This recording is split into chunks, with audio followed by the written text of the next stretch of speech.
Hi, this is Gabe Salmonella from the AL.com forums, and today I'm going to be doing a video DIY on how to do the dimmer mod to your G1. The dimmer mod, what that is it's when you close the door and the dome lights will stay on for a few seconds before slowly fading out. And I noticed that my uncle's 85 Prelude had this stock, and I figured, why can't my G1 have that? And it's not a huge mod to end all mods, but it does add a nice little touch of class to the car. So it's a very simple procedure, and I'm going to walk you through it. Okay, the tools you're going to need for this procedure are very basic tools.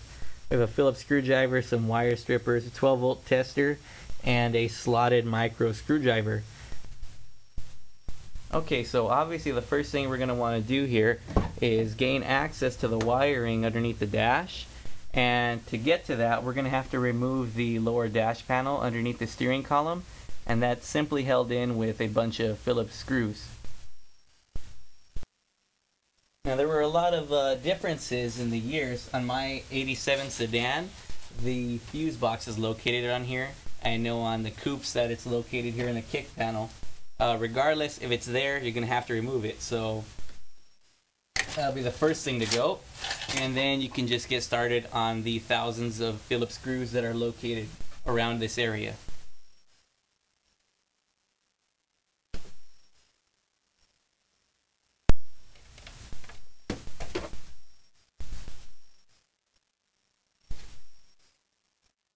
Okay, so once you have your lower dash panel removed here, you're going to want to find this plug. It's a 2-pin plug.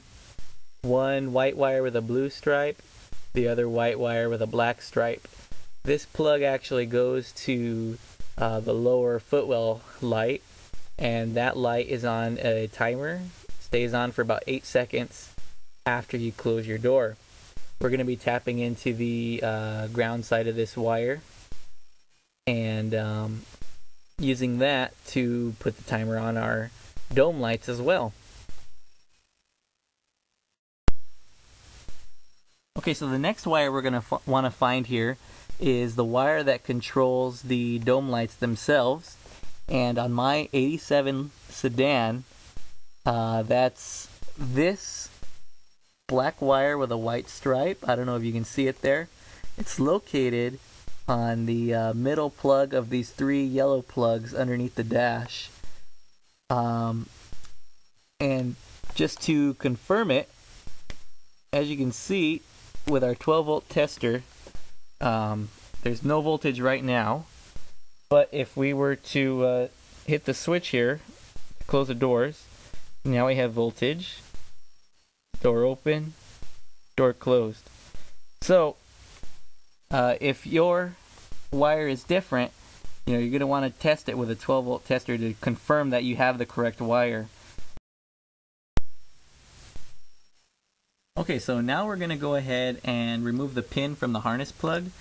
One thing that you need to keep in mind is that this white wire with a blue stripe is constant 12 volts. So don't stick your micro screwdriver in there. Don't even mess with that wire. Okay, so what you're going to do now is most Honda plugs are like this. There's going to be a little plastic lock that's in here holding the pin into the plug. You're going to take your micro screwdriver and stick it in under the little tab that's holding it in, the little lock.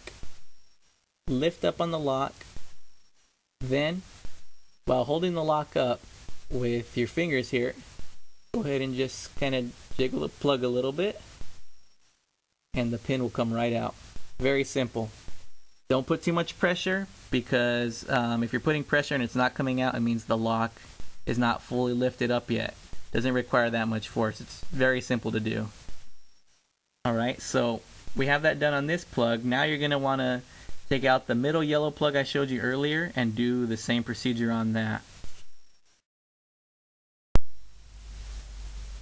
Okay, so I went ahead and made the jumper wire we're going to be using, and all it is really is about 10 inches of 20 gauge wire stripped at both ends, and you really don't need to have it stripped too long on each end.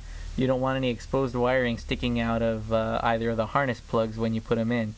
So just keep that in mind. You could you're more than welcome to tap the wires too. There's nothing wrong with that. It's just that kind of lazy, don't want to do it, and this procedure is so simple that you really don't need to do that.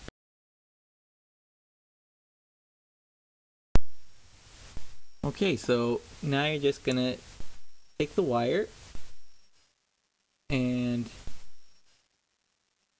get it nice and snug into the pin.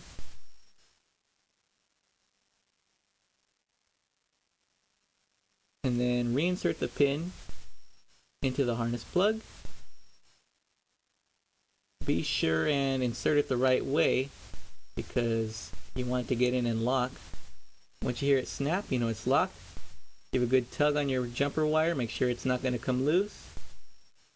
And remember to make sure that you don't have any exposed wiring. You want the insulation to be nice and snug in there so that way nothing can touch it in the 1 in 1,000 chance that something like that actually happens.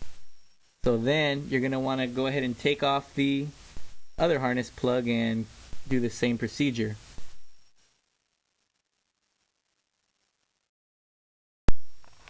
Okay, once you have your jumper wire in on both sides, give it a few good tugs.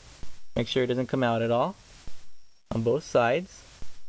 And then you can start to put the plugs back in and put your lower dash panel back together.